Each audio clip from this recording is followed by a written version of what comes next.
Hi, this is a special live interview on MK Channel 40, which is all about students and how we can help them get the best start possible and handle their emotional lives, particularly during coronavirus. Now, I'm going to be talking with a chap by the name of Sam Moinet, who has a brilliant company based in Milton Keynes, and we're going to find out what difference he's making.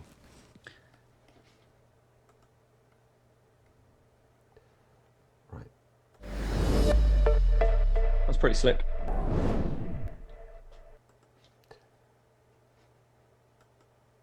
Right. Okay. So now we can do the hi. Okay. Okay. I'll put me on Is this going to studio be camera audio, first. John? Is it going to be video as well? It's going to be video as well. Yeah. Okay. So. Lucky me with my quarantine mustache then. Okay. Okay. So, Sam, good to see you. How are you doing? John, great to be here. Thank you so much for having me on the show. Really, really appreciate it.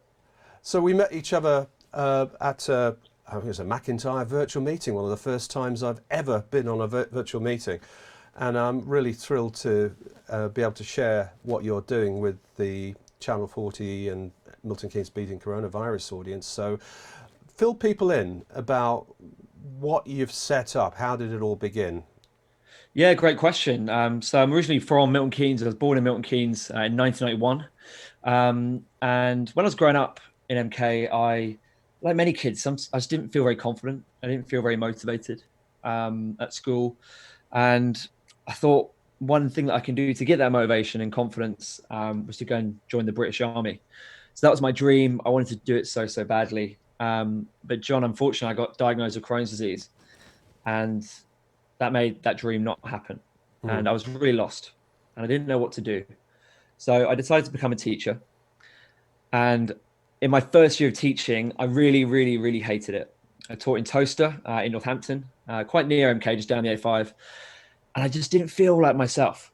I felt like a victim because I couldn't become a soldier. And it led me to really struggle with anxiety and just feeling so low and really broken. But one day I met someone who really changed my life. And this person was a coach for my mindset, for my mental health. And I talked to this person on the 25th of April, 2015. And it really changed my life, this coaching conversation. For the first time in my life, I didn't feel like a failure. I engaged with that failure and learned from it. I learned to express my emotions and express how I was feeling. And I felt like this whole weight was lifted off my shoulders. And I later learned that this kind of support needs to be in schools. Mm. And after that conversation, I remember walking around Campbell Park, which is where I was living, and I was just crying so much because I finally felt just happy and alive, almost like the park was all technicolored. And fast forward, I went back to school, just became a much better teacher. But I saw so many students who were struggling with their mental health, with anxiety, with low confidence, just not motivated, and no one was doing anything about it. So yeah, one night I had this great idea. What if I could coach students? And I trained to be a coach alongside my teaching.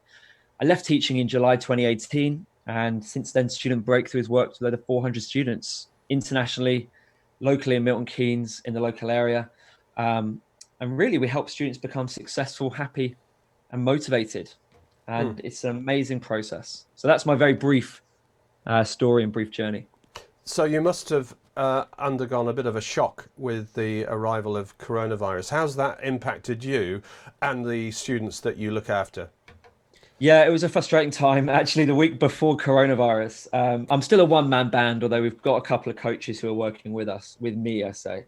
The week before coronavirus, John, we hired a part-time event planner because our face-to-face events are really getting going. We go into schools, we deliver workshops, and that was all around the country as well. Mm. So we were hiring an event planner. That was where it was going, the business.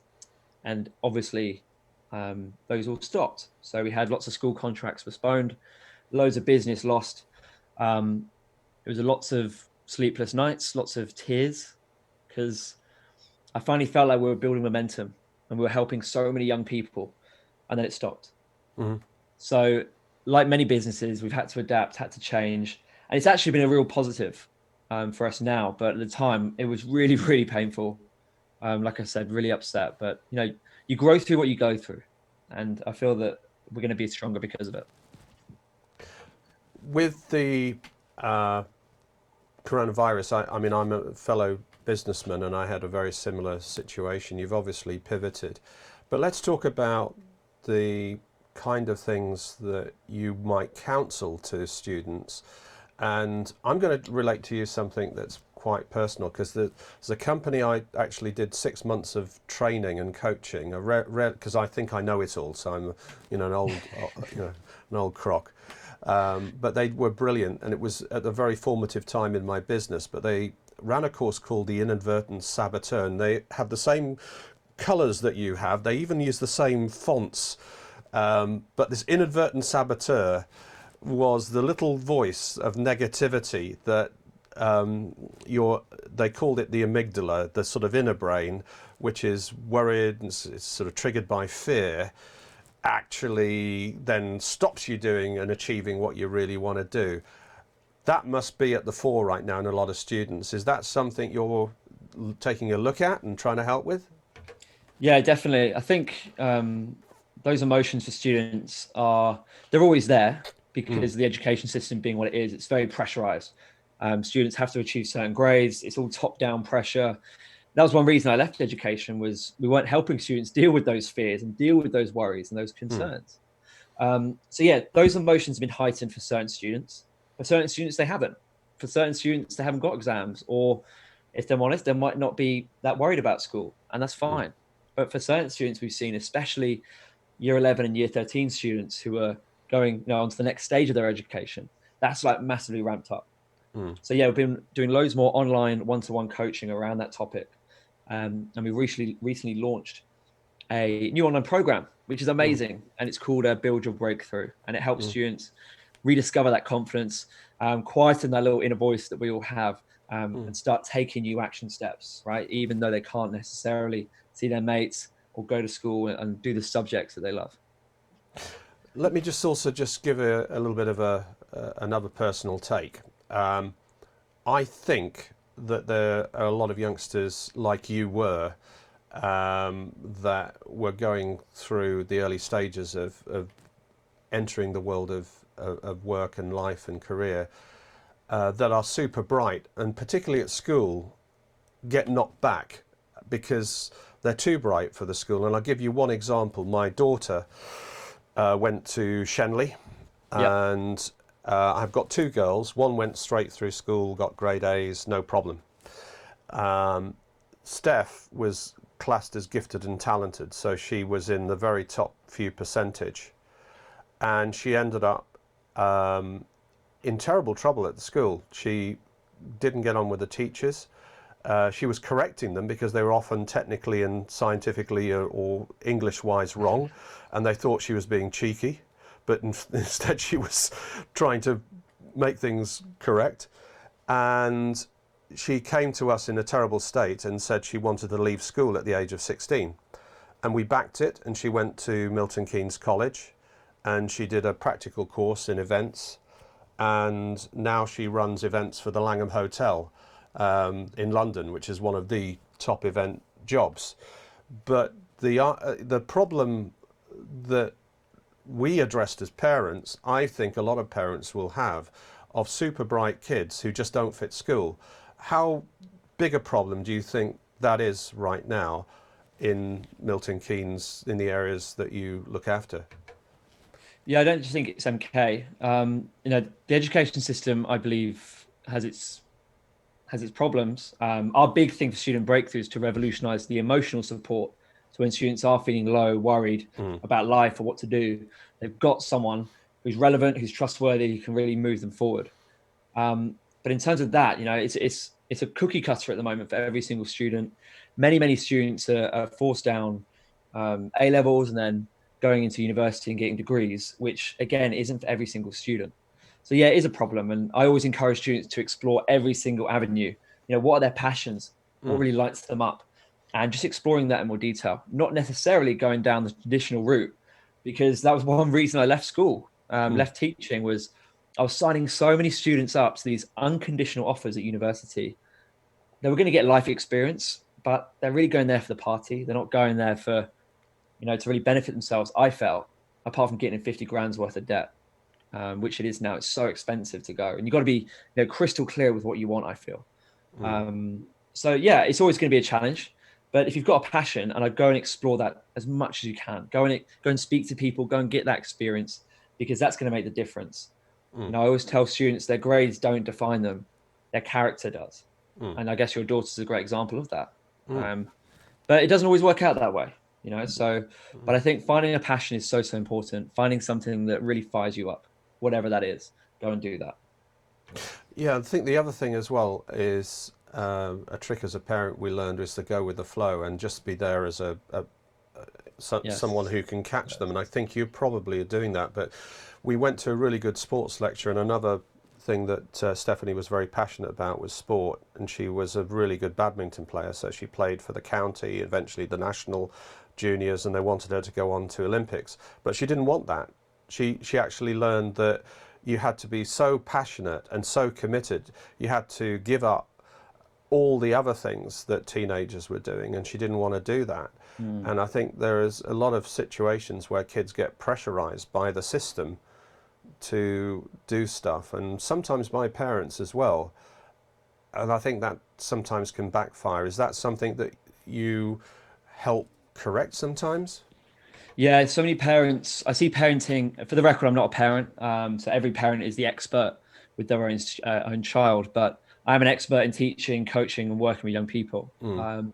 So I see parenting as really 3 stages, like the ages 0 to 11. You got total power. I call it the king and queen stage. Where what you say goes, and rightly so. John, it'd be great to hear your opinion on this. Then post 11, I stayed to about 15. You've got more of a role of a mentor. You've got to release some of that power, because ultimately they're going to take some more control. And I see really great parenting is by the age of 15, you're playing the role of a coach. So obviously you're still there to discipline and have that authority, but at the same time, asking powerful questions, working out what they want to do, and you used a great phrase earlier, which is going with the flow. And although it's scary, just trusting them to make their own decisions, because I see so many students and also so many parents, when I say that, realize they've been clinging on to that first stage, and there's just so many clashes.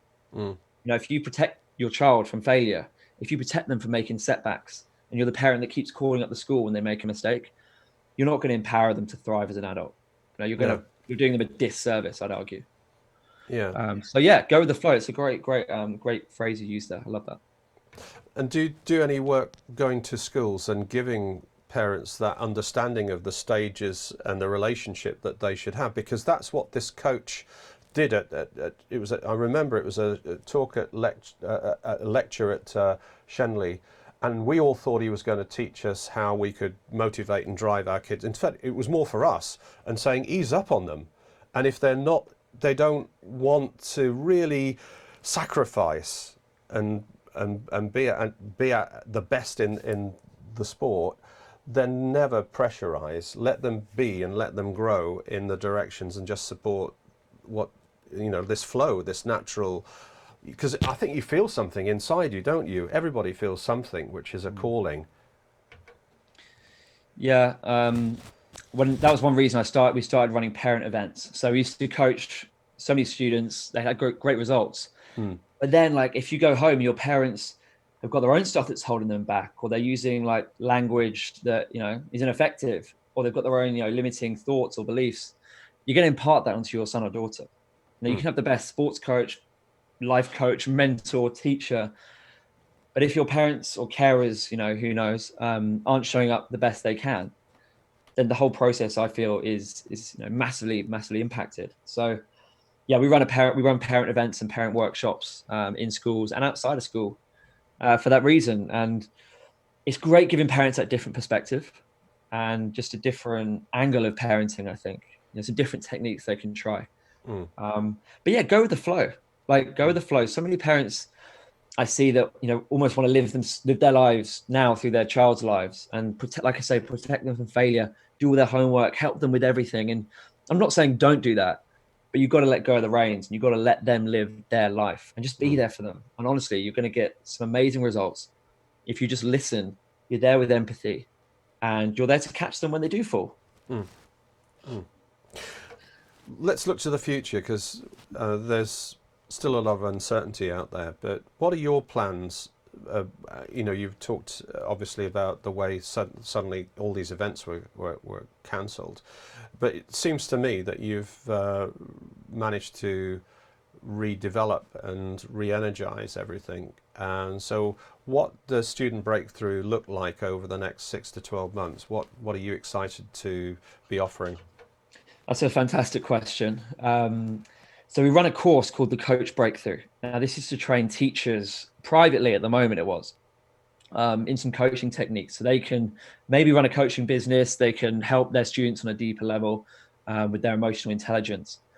So we've been running that over Zoom before this, so that was fine. But one thing that's been really exciting is a school that we worked in has got us to train all of their year 7 form teams, so 8 teachers and a head of year, in our coach training program, which is a CPD accredited course, and you become a Student Breakthrough accredited coach. So that's one little great pivot for us, is actually training a whole year team and coaching. So we're trying to build this coaching culture in the school, which is really positive, which helps students in a different way, and also helps the teachers. So that was the one thing we're doing, which has been fantastic. In terms of pivoting, the next thing is we've created, like I say, this Build Your Breakthrough course, which is really accessible cost-wise. It's really accessible because it's online and students can just work through a couple of modules each week, depending on how fast they want to go through it. But basically, we chose all our favorite tools from Boost, Believe, and Breakthrough, which is our big student coaching program, the ones that we believe are the most impactful. And we did some filming from social distancing and got some amazing resources. And that's something that people and students can work through on their own independently. Fantastic. And the same thing, most of our coaching has always been done online. I've got a coaching session later with the kid in New Jersey, in America. So that hasn't changed really. It's kind of business as usual, really, with that. Fantastic. So getting in touch with you now, you've got a website somewhere? It's studentbreakthrough.com. So check out the website. You can see some of the things we offer. It does need updating. But I'm just going to see if I can find that. Carry on talking whilst I tell people about the goodies, and then I'll see if I can find it in real time. Cool. Yes, so studentbreakthrough.com. You can see some testimonials on there, what we offer, a bit about what coaching is and our program. We're also on Facebook and Instagram, which is at Student Breakthrough, one word. If you've got a son or daughter, if you're a student listening to this, go and check our Instagram account. It's so much fun. We've got some good content on there to help you, feel motivated and successful. And I'm on LinkedIn as well, which is at Sam Moinet. Okay, so I've literally got it up right now. So I'm awesome. Just looking at the website. So you've got About You, the Work With Me, the FAQs, the events. Yep. Beautiful video. I can see they've got a nice camera there. And initial consultation form. And you should have your, got some great testimonies. And I can see you've got the Zoom link there as well. Yeah. And you're based in a fine part of Milton Keynes, Olney, which... I've had to move back. I moved back from Campbell Park in August, back to my parents' house. Right. Back over this way, which is it's a beautiful part of the world. Even though I do miss Campbell Park and being in the centre. Okay, well, I've managed with the wizardry that we have here to actually show people the website, and when we post this out, obviously please share it, put all your contact details there as well on Milton Keynes Beating Coronavirus. I'd love to do some more work with you. I don't know quite what that shape will be, but it could be that we run some sort of competition for students and get them to be MK Channel 40 presenters, and you can act as a judge or whatever and coach on the confidence side. So that'd be awesome. Yeah, so this isn't goodbye. It's I'm sure there'll be more hellos in the future. It's just been great to meet you and to share the success that you're bringing to students. So thank you so much, Sam. Yeah, John, thank you so much. Really grateful for your time. I appreciate it. There you go. So if you've enjoyed meeting Sam and you've got any sort of business that cares, shares and protects, especially the people in Milton Keynes, all you have to do is have a chat with me on Facebook. That's what Sam did, and then we can have a proper video blog with you and get the goodness out to the Milton Keynes community. So keep following us, keep sharing us, and from myself and Sam Moinet, bye for now. Bye for now.